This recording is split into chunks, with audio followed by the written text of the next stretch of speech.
계속해서 고린도서를 통해서 교회다움, 성도다움 그 말씀을 우리가 함께 보고 있는데요. 지난 시간에 성도의 유익, 그래서 복음, 성도에게 가장 큰 유익은 우리에게 하나님께서 그 예수 그리스도의 복음이 주어진 것이다 라는 말씀을 나눴는데요. 오늘 말씀 성도의 유익 두 번째, 성령이라는 제목으로 함께 말씀을 나눠보도록 하겠습니다. 신앙생활을 하면서 이전에 하지 않았던 일을 하게 되면서 여러 가지 이 변화들이 있게 됩니다. 내가 교회를 예수님을 믿게 됨으로 인해서 가장 기본적으로는 이렇게 주일날 이 시간에 하나님 앞에 나오는 그 자체가 어떤 사람에게는 굉장히 큰 변화이지 않습니까? 매 시간마다 주일날 이 시간을 구별해서 드린다는 것 자체가 누군가에게는 정말 달라진 모습일 수가 있죠.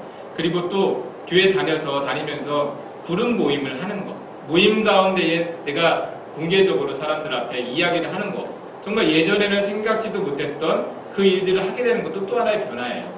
그리고 지금 계속 진행되고 있는 어머니 학교에 참여한다는 것조차가 정말 상상할 수 없었던 일, 내가 그런 모임에 간다는 것 자체가 그게 우리 안에 하나씩 믿음 생활을 하면서 나타나는 변화입니다.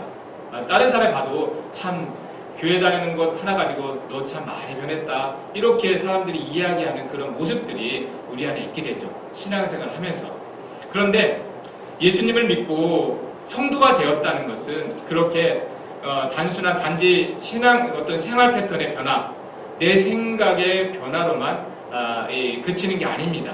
가장 우리 안에 예수님을 믿고 나서 나타나는 본질적인 변화는 정말 놀라울 정도로 큰 변화가 있어요. 그 변화에 대해서 고린도전서 3장 16절에서 이렇게 말씀을 하고 있습니다. 함께 읽어보겠습니다. 시작. 너희는 너희가 하나님의 성전인 것과 하나님의 성령이 너희 안에 계시는 것을 알지 못하느냐. 여러분 이 말씀을 들었을 때 이렇게 말씀을 하시는데 그렇구나. 우리 안에 이런 일들이 있구나 라는 생각을 하기보다는 뭐라고요? 우리 안에 하나님의 성령이 계시고 내 몸이 하나님의 성전이 되었다고요? 여러분 우리 반문할 수밖에 없지 않습니까? 이 말씀을 우리에게 하고 계시는데 누가 이 말씀을 내 안에 성령이 계시다고? 그리고 내가 하나님의 성전이 되어졌다고? 정말 이해할 수 없는 이 말씀 앞에 내가 그렇게 변했다고 생각을 하게 될 것입니다. 아무리 생각해도 말씀이 잘 와닿지가 않아요. 내가 지금 이 자리에 앉아있고 우리가 예수님을 믿고 신앙생활 하는데 내 안에 하나님의 성령이 계시고 내가 하나님의 성전이 되었다는 것이 감이 잘 안 오는 거. 하나님은 우리가 이렇게 변화가 되었다고 하는데 우리는 그 변화를 모르고 신앙생활을 하는 경우가 많습니다. 또 그럴 수밖에 없고요. 왜 그러냐면은 이러한 역사는 이게 하나님 안에서 가장 크게 나타나는 신비라고 합니다. 우리가 말하는 믿음 생활하면서 여러 가지 신비로운 능력들, 그런 하나님 하시는 일들이 있지만 가장 크고 놀라운 신비는 우리가 알지도 못하는 사이에 하나님의 성령이 내 안에 계셔서 나로 하여금 하나님의 성전이 되게 하는 이 일, 나도 모르는 사이에 이게 우리 안에서 나타나는 가장 크고 놀라운 신비이고 변화입니다. 여러분 그런데 이러한 일들을 사도 바울이 그래서 오늘 1절 말씀에 신령한 일이다. 이것은 신령한 일, 하나님께서 나타내는 신비로운 일이다 라고 말씀을 하고 있는 거죠.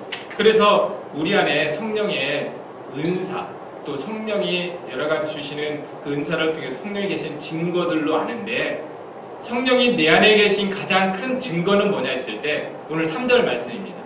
같이 또 읽어보겠습니다. 3절 말씀 시작. 하나님의 영으로 말하는 자는 누구든지 예수를 저주할 자라지 아니하고 성령으로 아니하고는 누구든지 예수를 주시라 할 수 없느니라. 여기 성령이 계신 자는 예수를 부인할 수 없고 성령으로 아니하고는 예수님을 주님으로 고백할 수 없다는 이 말씀 앞에 성령이 계신 증거는 여기에 있구나. 우리가 성령이 계신 증거를 내가 하는 방언, 내가 하는 예언, 신유의 은사, 여러 가지 예언의 은사, 그런 능력으로 우리는 그냥 성령이 내 안에 임하셨구나, 내가 성령을 받았구나, 그런 증거로 삼으려고 하는데, 그래서 사람들이 봤을 때 성령 받았습니까? 라는 질문 앞에 나 방언을 안 하는데, 나 예언의 은사도 없는데 아직 나 성령을 못 받았나 봐. 이렇게 우리가 오해를 하고 생각을 하지 않습니까? 그런데 그것이 아니라 내 안에 성령이 계신 가장 정확한 증거는 뭐냐면 내가 예수를 부인하지 못하는 것. 내 안에 예수님을 믿는 믿음이 있는 것. 여러분 신앙생활을 우리가 좀 잘 못했을 때 교회에 못 나갈 때 그때라도 드는 마음이 있어요. 내가 이러면 안 되는데, 내가 교회 가야 되는데, 내가 예수를 믿고 살아야 되는데. 이게 누가 하느냐? 우리 안에 계신 성령께서 하시는 일들이에요. 이미 한 번 오신 성령께서 우리를 떠나가지 아니하시고 내가 너희를 떠나가지 아니하리라. 그 말씀 앞에 우리로 하여금 희미하게, 어떨 때는 강하게 예수님을 믿게 하는 것. 이게 성령의 역사예요. 방언을 하지 않아도 뭐 병 고치는 능력이 없어도. 왜냐하면 이 말씀에 의하면은 누구든지 성령으로 아니하고는 예수님을 믿을 수가 없대요.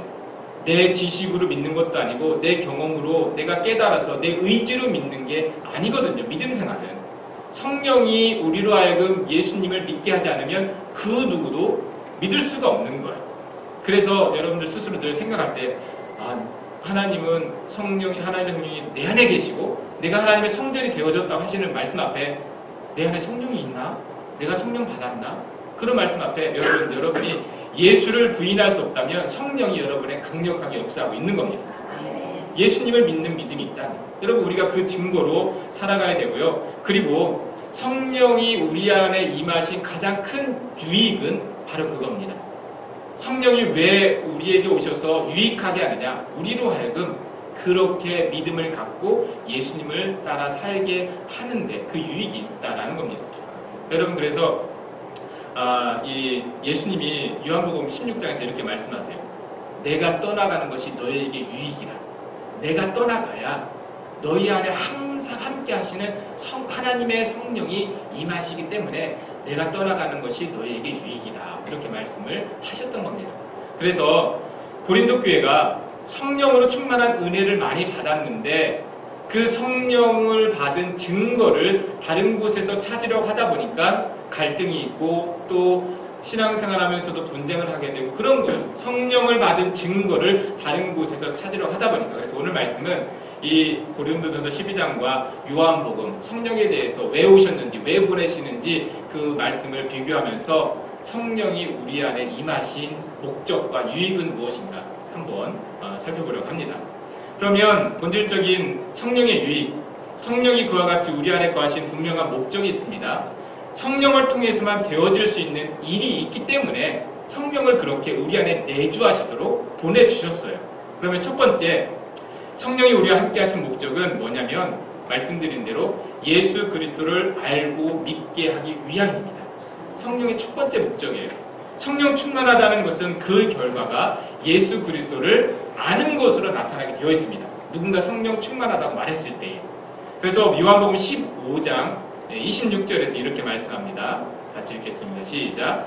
내가 아버지께로부터 너희에게 보낸 스포크에서 곧 아버지께부터 나오시는 진리의 성령이 오실 때에 그가 나를 증거하실 것이요. 이와 같이 성령이 찾아오시는 이유는 분명한데요. 예수님을 증거하시기 위해서 보냄을 받으신 분이 성령님이에요. 그러면 성령이 오셨다는 것은 다른 역사가 있는 게 아니라 예수 그리스도를 아는 역사가 나타나요. 내 안에. 여러분 성령은 어디까지나 예수 그리스도가 증거되게 하시고 우리로 하여금 예수님을 알고 믿고 따르기 위해 보냄을 받았다 말씀하고 있거든요. 그래서 성령은요 계신지 안 계신지 우리가 잘 몰라요. 왜? 내 안에 예수님을 알게 되는 역사만 만들어 가시는 분이기 때문에 내가 성령 받았는지 안 받았는지도 모른 채 나는 예수님만 알고 믿고 살아가게 되어 있어요. 그래서 뭐 성령이 어디 있나 확인을 할 필요 없이 나는 계속해서 예수님을 믿는 믿음으로 살아가게 자라가게 되어지는 겁니다. 우리의 시선이 빗나가지 않도록 예수님만 주목하게 하시는 분이 성령님이에요. 우리의 시선이 빗나가지 않도록. 우리가 잘못 이해하면 성령이 계신 증거를 이 고린도 교회처럼 여러 가지 은사를 통해서만 확인하려고 해요. 당신은 무슨 은사 받았어요? 당신은 어떤 은사? 이게 좀 더 나은 은사 같은데? 이게 좀 더 특별한 은사 같은데? 그런 것으로 성령을 받은 증거로 삼으려고 하는데 그런 것이 아니라 오히려 그러한 은사에 집중하는 것은 예수님을 알아가는데 방해가 될 수 있다고 말합니다. 여러분 예수님이 오셔서 여러 가지 기적과 능력을 나타냈잖아요. 오병이어의 기적. 근데 사람들이 예수님의 그 기적에 주목하다 보니까 예수가 메시아인 줄을 모르는 거예요. 그래서 더 이상 오병이어의 기적을 나타내지 않으니까 이제 예수로부터 얻어질 유익이 없다 하면서 다 떠나가잖아요. 그 기적을 나타내는 그분의 의미는 무엇일까? 왜 그런 일을 나타내실까? 그것을 주목하지 못하고 은사의 능력에 주목하다 보니까 메시아를 메시아로 알 수가 없는 거예요. 그래서 성령에 나타나는 은사에 주목하다 보면 성령이 그렇게 임하신 이유를 모른 채에 우리가 따라갈 수가 있게 되는 거거든요. 그래서 성령의 증거를 다른 데서 찾는 것이 아니라 나는 계속해서 예수를 알아가는 그 지식에 머물러 있는가? 그걸 통해서 내 안에 예수님을 알게 하고 또 깨달아가게 하고 그런 일이 있는 걸 통해서 여전히 내 안에 성령님이 계시는구나, 일하고 계시는구나 우리가 알 수가 있는 거예요. 여러분 그렇게 해서 우리 안에 성령이 예수님을 증거해 주셨다면 그 열매로 뭐가 나타나냐면 우리 또한 예수 그리스도의 증인이 되어지는 삶이 됩니다. 내가 사는 삶이 예수가 증거가 되는 삶이 되어져요. 예수님께서 승천하시기 전에 마지막 당부하신 말씀이 사도행전 1장 8절 말씀이지 않습니까? 같이 보겠습니다. 함께 있습니다. 시작. 오직 성령이 너에게 임하시면 너희가 권능을 받고 예루살렘과 온 유대와 사마리아와 땅끝까지 이르러 내 증인이 되리라 하시니라. 내 증인이 되리라. 오직 성령이 임하시면 권능을 받는데 여러 가지 능력이 나타납니다. 오늘 고린도전서 12장 8절 말씀부터 성령을 어떤 사람에게는 능력을 행함을, 어떤 사람에게는 예언함을, 어떤 사람에게는 방언함을 쭉 계속해서 12장에서 말씀하고 있는데요. 그런데 그러한 모든 능력의 목적은 뭐냐 했을 때 예수 그리스도의 증인이 되게 하기 위해서 나에게 왜 은사를 주셨느냐, 왜 능력을 주셨느냐, 그러한 것을 통해서 나로 하여금 예수 그리스도가 증거되게 하기 위해서 은혜를, 그러한 은사를 주셨다는 거예요. 그래서 여러분 아무리 많은 능력과 기적들이 나타나도 그 가운데 예수가 안 나타나잖아요. 아무런 유익이 없습니다. 아무리 죽었던 사람을 살려내고 병을 고치고 해도 그것을 통해서 예수가 증거가 되지 않으면 그 나타나는 능력에는 유익이 없어요. 그렇게 말씀을 하고 계십니다. 여러분 그래서 저와 여러분들이 조금씩이라도 예수 그리스도를 알아가는 것이 있다면 바로 우리 안에 성령께서 정확하게 역사하고 계신 거예요. 그 가운데서 계속해서 우리가 증거를 삼아야 한다는 것입니다. 그리고요 그렇게 예수를 알아가는 것이 성도들의 가장 큰 유익입니다. 사도 바울이 그 비밀을 알았잖아요.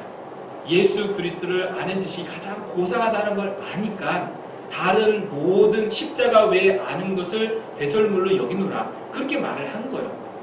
예전에는 다른 그러한 것들을 아는 게 유익인 줄 알았어요. 올라가고 배우고 경험하고 그게 유익인 줄 알았는데 성령을 통해서 예수를 알아가다 보니까 이것만큼 성도들에게 더 큰 유익이 없는 거예요. 예수를 아는 지식. 그래서 우리 안에 성령의 역사를 통해서 계속해서 그 예수님을 알게 되는 일들이 나타나게 되어지는 겁니다. 그게 첫 번째 성령이 계신 증거이고요. 두 번째 성령이 함께 하신다는 증거는요. 내가 예수 그리스도의 말씀을 깨달아가는 것으로 나타납니다. 성령이 하시는 일이 그겁니다. 성령이 우리에게 오신 목적은 하나님의 말씀을 깨닫게 하시고 가르치기 위해서 오셨다, 보냄을 받았다 말씀하고 있어요. 요한복음 14장 26절입니다. 같이 한번 읽어보겠습니다. 시작. 보혜사 곧 아버지께서 내 이름으로 보내실 성령 그가 너희에게 모든 것을 가르치시고 내가 너희에게 말한 모든 것을 생각나게 하시리라. 내 이름으로 보내실 성령, 예수님의 이름으로 보냄을 받았다는 것은 예수님이 맡겨주신 일을 감당하기 위해서 오신 거예요. 예수님의 이름으로. 하나님께서 예수님의 이름으로 그와 같이 그 일을 지속하도록 성령을 보내주셨는데 예수님의 일이 뭐예요? 예수님이 오셔서 하나님 나라의 복음을 전파하신 거예요. 하나님 말씀을 사람들에게 다시 가르쳐 주시고 율법이 아니라 하나님 말씀을 깨닫게 하시고 그게 예수님의 일이었잖아요. 말씀을 통해서 하나님을 알아가게 하고 하나님 나라를 믿고 또 소망하게 하는 것. 성령께서 그 일을 지속하기 위해서 보냄을 받았다 말씀하고 있습니다. 그래서요 하나님의 말씀을 내가 조금이라도 깨달아진 게 있다면 성령께서 지금 역사하고 있는 겁니다. 여러분 이러한 일이 되어지지 않으면 이러한 말씀이 깨달아지는 것으로 하지 않고 다른 곳에서 성령의 증거를 찾다 보면 우리는 미혹되는 거예요. 계속해서 어디로 가는지 모른 채 무엇 때문에 신앙생활 하는지 모른 채 가는 거예요. 성령께서 정확하게 내 안에 임하셔서 말씀을 깨달아가는 그 역사에 주목하지 않으면. 여러분, 보혜사라는 말의 의미가 더 그래요. 보혜사. 성령의 또 다른 이름을 보혜사라고 했는데 더 카운슬러 상담자 아닙니까? 상담자. 우리의 문제를 들어주고 알아주고 우리가 다시 힘을 얻도록 돕는 분이 성령님이래요. 그런데 성령님은 어떻게 우리에게 그와 같이 때를 따라 말씀해 주시고 위로해 주시고 격려해 주시느냐? 오직 하나님의 말씀으로. 여러분, 우리가요 성령을 어떤 기적을 행하게 하거나 신비한 은사를 나타나게 하는 분으로 오해를 하면요, 그냥 성령을 감정적으로만 이해하려고 해요. 내가 좀 뭔가 이게 힘이 없어, 뭔가 좀 내 의지가 좀 많이 회복됐으면 좋겠어. 성령을 에너지의 개념으로 생각해서 뭔가 충전의 개념으로 그냥 내 필이 좀 안 좋아, 뭔가 좀 필링이 좀 좋았으면 좋겠어. 성령 충만해서 그런 쪽으로만 성령의 충만을 이해하려고 하는데, 성령은요 인격적인 하나님이세요. 인격적인 하나님이란 뭐냐면 우리에게 정확하게 말씀해 주시는 분이에요. 그런데 어떤 말씀을 하느냐? 하나님의 말씀으로 말씀해 주시는 분이에요. 내 안에요 하나님의 말씀이 담겨져 있지 않으면요 성령이 하실 일이 없어요. 성령이 우리 안에 임하셨는데 내가 하나님의 말씀을 주목하지도 않고 알지도 않고 채우는 말씀도 없으면, 성령이 때를 따라 그 말씀으로 위로하시고 격려하시고 깨닫게 하셔야 되는데 내 안에 말씀이 담겨져 있지 않으면 성령이 임하셨는데 하실 일이 하나도 없어요. 그러니까 나는 왜 이렇게 힘이 없지? 나는 왜 믿음이 약하지? 나는 왜 믿음이 잘하지 않지? 그런 고민만 하고 있는 거예요. 내가 성령이 내 안에 역사하도록 말씀을 채워놓지 않으면. 여러분, 그래서 우리가 생명의 삶, 제가 그렇게 해야 된다, 매일매일 해야 된다, 이유가 여기에 있어요.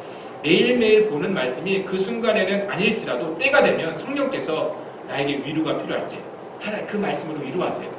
내가 어떠한 문제로 고민하고 두려워하고 염려할 때 하나님이 그것으로 그 말씀으로 담대하게 하시는 거예요. 말씀이 채워진 것으로 인해서. 그리고요 때로는 세상의 도전 앞에 무기력해질 때가 있잖아요. 나는 정말 작구나, 나는 연약하구나, 아무것도 아니구나, 무력해질 때 성령은요 말씀을 통해서 우리가 하나님의 자녀인 것을 확신하게 만들어요. 하나님 나라에 대한 소망을 받은, 그 기업을 받은 특별한 존재인 것을 확신을 가지게 만들어요. 근데 말씀이 아니면 그런 역사가 없어요. 성령은 오직 말씀을 가르치시기 위해서 오셨다라고 우리에게 증거하고 있기 때문에 그렇습니다. 그래서 여러분, 여러분들이 할 수 있는 대로 정말 말씀에 주목하셔야 돼요. 그것 외에는 우리가요 하나님의 능력을 경험할 방법이 없습니다. 지금은 아무것도 아닌 것 같지만 답이 그렇지 않습니까? 사람이 떡으로만 살 것이 아니라 하나님의 말씀으로 살 것이 했을 때 밥과 하나님의 말씀에 똑같다, 원리가 같다고 그러지 않습니까? 밥도요 지금 먹으나 안 먹으나 별 차이 없어요. 그렇지만 꾸준히 먹은 사람이 이 건강이 필요한 때에 유지가 되어지는 겁니다. 마찬가지로 말씀도 그런 것 같습니다. 지금은 뭐 보나 안 보나 뭐 큰 변화가 없는 것 같지만 본 사람과 또 보지 않은 사람은 그 이후에 정말 성령이 역사하실 때 다르게 나타나게 되는 것입니다. 여러분, 두 번째, 성령이 임하신 증거는 내 안에 말씀을 깨달아가게 하는 그 역사에 있습니다. 그럼 세 번째, 성령이 함께 하신다는 증거는요 반드시 예수님께 영광 돌리는 일로 나타납니다. 성령의 능력이 내 안에 임했을 때 그 능력의 목적은 뭐냐? 반드시 그 능력을 통해서 예수님의 영광이 드러나게 되어 있습니다. 요한복음 16장 14절에서 이렇게 말씀합니다. 같이 읽습니다. 시작. 그가 내 영광을 나타내리니 내 것을 가지고 너희에게 알리겠습니다. 성령이 오셔서 무엇을 하시느냐? 예수님의 영광을 나타내기 위해서 오셨다. 성령도 그 자체로 하나님이시고 특별한 능력이 있으시고 있지 않습니까? 그렇지만 또 다른 일을 이루시기 위해서 오신 것이 아니라 하나님이 예수님을 통해서 받으신 영광, 예수님이 나타내신 영광을 계속해서 나타내시기 위해서. 여러분, 예수님의 영광이 뭐예요? 예수님께서 순종하심으로 인해서 하나님의 뜻을 이루어드린 거잖아요. 그게 하나님이 받으신 영광이고 예수님의 영광이에요. 십자가의 복음으로 하나님의 사랑을 나타내신 것이 예수님의 영광입니다. 그 외에는 하나님이 구하시고 우리에게 나타내신 영광이 없어요. 십자가의 사랑 외에는. 성령 또한 다른 역사가 아니라 그러한 예수 그리스도의 십자가의 영광을 드러내시기 위해 오셨어요. 복음을 증거하시기 위해서, 그 십자가를 믿고 살아가게 하기 위해서 오신 거예요. 다른 목적을 가지고 오신 게 아니다라는 겁니다. 여러분, 그래서 우리가요 다른 것 외에는 우리가 성령에 충만하다면은 다른 것 외에는 나타날 게 없더라고요. 결국에는 작거나 크거나 예수님의 그 영광이 우리 안에 나타내는 것. 그게 하나님 원하시는 그러한 우리의 모습 아니겠습니까? 여러분 사도행전 14장을 보면 사도 바울과 바나바가 선교 여행 중에 루스드라에서 나면서부터 안진뱅이 되었던 자를 고쳐주었어요. 손을 안으셔서. 그랬더니 그 능력을 보고 그 제우스 신전의 제사장과 사람들이 황소를 끌고 오면서 사도 바울과 이 바나바를 하늘에서 내려온 신들이다 여기고 막 그 능력을 통해서 그 사람들을 숭배하려고 그래요. 그랬을 때 사도 바울과 바나바가 여러분 우리 아닙니다. 꼭 그럴 필요 없습니다. 괜찮습니다. 그렇게 하지 마세요. 점잖게 이야기한 게 아니에요. 어떻게 이야기를 했냐면 사도행전 14장 14절에서 15절입니다. 같이 읽겠습니다. 시작. 두 사도 바나바와 바울이 듣고 옷을 찢고 우리 가운데 뛰어 들어가서 소리질러 이르되 여러분이여 어찌하여 이런 일을 하느냐 우리도 여러분과 같은 성령을 가진 사람이라. 능력이 나타나면 주변에서 알아서 높여주거든요. 주변에서 알아서 알아주거든요. 정말 특별한 사람이라는 거. 근데 지금 바울과 바나바가 그 능력을 나타내니까 주변에서 가만히 있는데도 와 하늘에서 내려온 신들이다 숭배하라고 했을 때 바나바는 점잖게 얘기한 게 아니에요. 뛰어나가서 자기 옷을 찢고 급히 무리 가운데 소리질러 여러분 이러면 안 됩니다. 우리도 여러분 같은 성정을 가진 연약한 미약한 인간입니다. 외치는 거예요. 여러분 바나바가요 바울과 바나바가 이 전도여행을 다니면서 매도 많이 받고 억울하게 핍박받고 감옥에 갇힌 일이 많았어요. 그런데 억울하다고 해서 자기 옷을 찢어본 적이 없어요. 억울하다고 해서 오히려 영광을 생각했지. 근데 지금 사람들이 이렇게 자기들에게 영광을 돌리려 가자 이건 뭐예요? 자기의 옷을 찢었다는 건 뭐냐면 재앙을 맞은 자처럼 자기의 모습을 만들어버리는 거예요. 거룩한 그런 상황에서 거룩한 채 하는 것이 아니라 자기의 옷을 찢으면서 저주받은 자가 되어지는 거예요. 왜? 영광이 자기에게 돌아오는 것이야말로 저주이거든요. 하나님의 능력을 받아서 하나님의 일을 하는 사역자들이 그 영광이 하나님께 올라가지 않고 자기애로 온다면 그건 저주이거든요. 바울은 그걸 알아요. 그래서 자기의 모든 영광을 깨어내는 의미로 옷을 찢는 겁니다. 나는 이와 같이 깨어진 자입니다. 나는 아무것도 아닌 자입니다. 스스로 이렇게 깨어내는 겁니다. 그렇지 않으면 주변에서 그렇게 늘 대우해주고 높여주고 그러한 유혹들을 이겨낼 수가 없어요. 다 거기에서 넘어지는 건 아닙니까? 사역자들이 능력받아서 은사받아서 사역을 잘 하다가도 주변에서 그렇게 사람들이 만들어줘요. 높여주고 인정해주고 그렇게 영광을 돌려주고 그것을 견뎌내지 못하고 결국에 넘어지는 거예요. 사도 바울이 그 싸움을 가장 크게 힘들었어요. 왜? 나는 날마다 죽노라. 죽지 않으면 이렇게 높아지는데요. 날마다 죽지 않으면 어느 순간에 높아져 있어요. 사람들이 높여놓은 자리에 자기가 있게 된다는 것을 알게 되는 겁니다. 그래서 날마다 죽는다고 고백할 수밖에 없었던 이유가 여기 있습니다. 그렇게 하나님 앞에 온전히 영광을 올려드리지 않으면 자기는 그것이 저주인 것을 알기 때문에 그래서 성령이 우리 안에 임한 그 증거들요. 여러분들 항상 작거나 크거나 나에게 허락하신 삶의 환경과 믿음과 은사를 통해서 하나님이 나타나는 거예요. 예수 그리스도가 증거되는 거예요. 이게 정말 정확한 성령의 증거예요. 우리 안에 어떠한 큰 능력을 나타내서 많은 사람들이 이끌고 다니는 게 성령의 증거가 아닙니다. 여러분 그래서 오늘 말씀을 통해서 고린도 교회가 지금 몸살을 앓고 있지 않습니까? 많은 은사를 받은 교회인데 성령이 그렇게 임하신 목적과 그 증거들을 다른 곳에서 찾다 보니까 누가 크니 작으니 누가 먼저니 나중이니 다투고 있었던 거예요. 신앙의 본질을 잃어버리고 그렇게 살아가고 있었던 겁니다. 여러분 그래서 오늘 말씀을 통해서 우리가 늘 기억해야 될 사실이 성령이 인도하시는 신앙생활을 하면서 알게 되는 것은 오직 예수 그리스도, 깨닫게 되는 것은 오직 성경 말씀, 드러나는 것은 오직 예수 그리스도의 영광이어야 되는 사실, 여러분 우리가 잊지 말아야 합니다. 그리고요 결국에는 이것이 성령이 우리에게 임하신 목적이고 성도가 이 땅에서 누릴 수 있는 가장 큰 유익입니다. 유익. 이 세 가지가요 하나님이 우리로 하여금 어떻게 하면 우리가 유익한 존재로 살아갈 수 있게 할 수 있을까 고민하면서 하신 것이, 보내주신 것이 성령님이에요. 여러분, 하나님을 알아가고요, 나를 통해서 하나님이 증거되는 것만큼 성도의 존귀함이 없습니다. 유익이 없어요.